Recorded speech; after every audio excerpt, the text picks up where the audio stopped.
ప్రధాని మోదీ అధ్యక్షతన భేటీ అయిన సెంట్రల్ కేబినెట్ కీలక నిర్ణయం తీసుకుంది. కేరళ రాష్ట్రం పేరు కేరళంగా మారుస్తూ నిర్ణయం తీసుకుంది. ఈ మేరకు కేంద్ర కేబినెట్ ఆమోదం తెలిపింది. కేరళ పేరు మార్పు బిల్లును ఆ రాష్ట్ర అసెంబ్లీ ఆమోదానికి పంపనున్నట్లు చెప్పారు సెంట్రల్ మినిస్టర్ అశ్విని వైష్ణవ్. ఆ రాష్ట్ర అసెంబ్లీ ఆమోదం తర్వాత బిల్లును పార్లమెంటులో ప్రవేశపెట్టనున్నట్లు తెలిపారు. 2 ఏళ్ల క్రితమే కేరళ రాష్ట్రం పేరు కేరళంగా మార్చాలని పినరయి విజయన్ సర్కార్ అసెంబ్లీలో తీర్మానం చేసి పంపింది. ఇప్పుడు ఎన్నికల ముందు దానికి ఓకే చెప్పింది కేంద్రం. एक बड़ी डिमांड थी कि केरला का नाम केरलम होना चाहिए।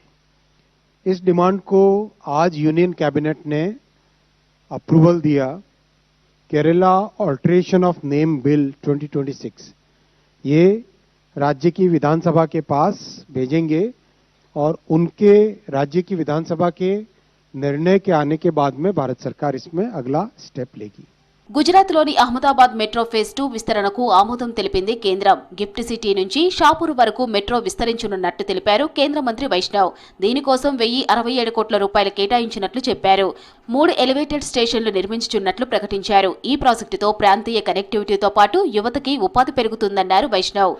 नेक्स्ट प्रोजेक्ट आज जो अप्रूव हुआ है वो है अहमदाबाद का मेट्रो, ये फेज 2 का। इसमें फेज 2 में ये जो गिफ्ट सिटी हम देख रहे हैं, ये वाला जो स्पर है GNLU से गिफ्ट सिटी, इसके आगे नेक्स्ट स्पर बनेगा गिफ्ट सिटी से शाहपुर का। ये वाला प्रोजेक्ट आज अप्रूव हुआ है गिफ्ट सिटी से शाहपुर का। జమ్మూ కాశ్మీర్ శ్రీనగర్లో కొత్త ఎయిర్పోర్ట్ టెర్మినల్ ఏర్పాటుకు గ్రీన్ సిగ్నల్ ఇచ్చింది మోదీ సర్కార్. కొత్త టెర్మినల్ నిర్మాణానికి 1667 కోట్ల నిధులు కేటాయించింది.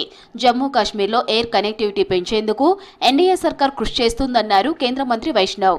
ये बहुत इंपॉर्टेंट प्रोजेक्ट आज कैबिनेट ने अप्रूव किया। श्रीनगर एयरपोर्ट का नया इंटीग्रेटेड टर्मिनल बिल्डिंग, काफ़ी बड़ा टर्मिनल बनेगा जो आज की जो कैपेसिटी उससे काफ़ी बड़ा बनेगा। ये पूरा इसका एयरपोर्ट के एरिया का मैप है। इस मैप में इसका मास्टर प्लान बनेगा। పలు రైల్వే ప్రాజెక్టులకు ఆమోదం తెలిపింది కేంద్ర cabinet. Gondia Jabalpur railway line doubling పనులకు గ్రీన్ సిగ్నల్ ఇచ్చింది.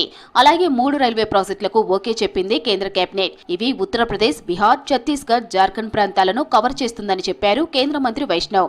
ఈ ప్రాజెక్టును 5236 కోట్ల నిధులతో నిర్మించుచున్నట్లు తెలిపారు. రిజర్వ్ ఫారెస్టుల నుంచి వెళ్లే మార్గాల్లో అండర్ పాసులు, ఫెన్సింగ్ ఏర్పాటు చేయనున్నట్లు చెప్పారు. ఈ ప్రాజెక్టు ఉత్తర, దక్షిణ భారత్ మధ్య పూర్తి కనెక్టివిటీ అందిస్తుందన్నారు వైష్ణవ్. साथियों, 3 रेलवे के प्रोजेक्ट्स अप्रूव हुए हैं। ये तीनों बहुत ही महत्वपूर्ण प्रोजेक्ट हैं और बहुत इम्पोर्टेंट कॉरिडोर्स को कैपेसिटी बढ़ाने के काम में हैं।